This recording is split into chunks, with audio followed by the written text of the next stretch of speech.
బాబు media management king అనడంలో ఎంతమాత్రం అతిశయోక్తి లేదు. ఈ విషయంలో అతడిని కొట్టేవారు లేరు. మోడీ కూడా బాబు మేనేజ్మెంట్ ముందు ఎందుకు పనికిరారు. మరి అలాంటి దిగ్గజాన్ని తగలాలంటే జగన్ ఎంత శక్తిమంతుడై ఉండాలి. పైగా ఇప్పుడున్న పరిస్థితుల్లో మీడియా మేనేజ్మెంట్ రాకపోతే ఎందుకు పనికి రాకుండా పోతాం. అందుకు వైసీపీ ఓటమే ప్రధాన కారణం. అయినా ఇంకా మారకపోతే ఎలా బాసు?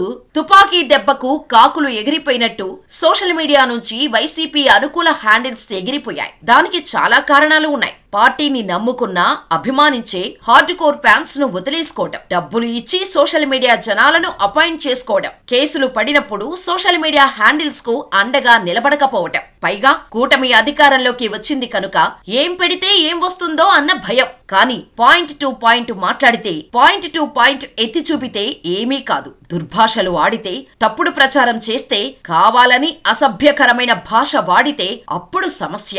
అసలు విషయం వివరించే సరైన సోషల్ మీడియానే ఇప్పుడు వైసీపీకి కరువైంది. అటు తెలుగుదేశం వైపు చూస్తే పలు డిజిటల్ పోర్టల్స్ హ్యాండిల్స్, పగలు రాత్రి నిర్విరామంగా పదునైన జర్నలిస్టుల మాదిరిగా పనిచేసే హార్డ్ కోర్ అభిమాన హ్యాండిల్స్ చాలానే ఉన్నాయి. ఇప్పుడు వైసీపీకి కావాల్సింది బలమైన సోషల్ మీడియా డెస్క్. పార్టీ అభిమానం ఉన్న వారిని సమీకరించి వారికి సోషల్ మీడియాలో ఎలా ఉండాలో శిక్షణ ఇవ్వాల్సి ఉంది. ఆరోపణలను, విమర్శలను బలంగా ఎలా తిప్పికొట్టారో నేర్పాల్సి ఉంది. దేశ విదేశాల్లో ఉన్న హార్డ్ కోర్ అభిమానులను సమీకరించి వారిని మళ్లీ వైసీపీ బాటలోకి తెచ్చుకోవాల్సి ఉంది. ఇప్పటికైనా సోషల్ మీడియా డిఫెన్స్ మెకానిజం ను తెచ్చుకోకపోతే తప్పుడు ప్రచారాలే నిజమైన ప్రచారాలుగా చలామణి అవుతాయి. తెలుగుదేశం ఎకరా 1000 వంతున లీజుకు తీసుకొని ఎక్కడికక్కడ భవనాలు కట్టుకుంది. వైసీపీ అదే చేసింది. కానీ వైసీపీదే తప్పు అన్నట్టు ప్రచారం సాగుతోంది. అదేమని అడిగితే తాము చేస్తే మీరు చేస్తారా అనే ఎదురుదాడి వస్తోంది. అందుకే వైసీపీ